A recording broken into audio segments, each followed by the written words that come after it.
અમારી વાત કદાચ એમ છે કે આ તાલુકામાં એક તો ડુંગરાળ વિસ્તાર, એનાથી પાણી, એનાથી ઘાસચારાની કોઈ વ્યવસ્થા, અને સુરનગર જિલ્લામાં પસાતના પસાત હોય ને તો આપણો સોટલા તાલુકો, અને વરસાદ ખેંચાવાના કારણે હજી સરકારને અમે માંગણી કરી છે કે તાત્કાલિક યુદ્ધના ધોરણે તાત્કાલિક ઘાસચારો પહોંચાડવામાં આવે અને પાણીના ટેન્કર, હજી ઘણા ગામડા એવા છે ત્યાં 600 રૂપિયા આપીને ટેન્કરથી પાણી વેચાતું પીવે. હજારોની સંખ્યા ધરાવતો આ તાલુકો છે પશુપાલન, અને અમારી જે કઈ આજીવિકા છે એ પશુપાલન ઉપર જ છે.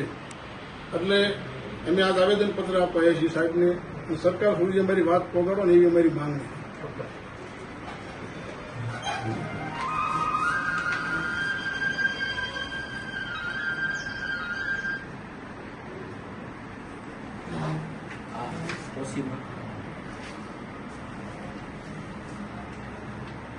સાહેબ કાગળ હાસવી નો રાખતા હો.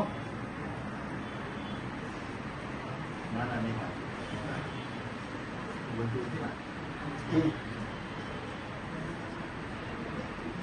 થોડીક અને સાહેબના ધ્યાનમાં એટલા માટે સાહેબ નતા ને રૂબરૂ થકી વાત કરી. ગંભીર બાબત એટલા માટે છે સાહેબ કે તમે સમજો કે અત્યારે ઘઉંનો ભાવ ને બધું જોતા એટલી બધી પરિસ્થિતિ, અને ખેડૂતના વાડીએ કાંઈ છે, ખેડૂતની વાડીએ પીવાનું પાણી નથી.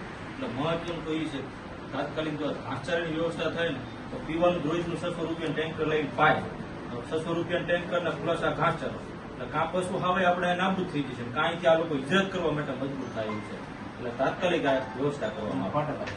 ફળનો ભાવ સાહેબ એટલો મોંઘો, ઘાસચારો એટલો મોંઘો, અને અમે દૂધનો ભાવમાં કાંઈ ગાયના દૂધના 30 થી 35 રૂપિયા, ભેંસના 40 થી 45 માં આ બધી પોષણ.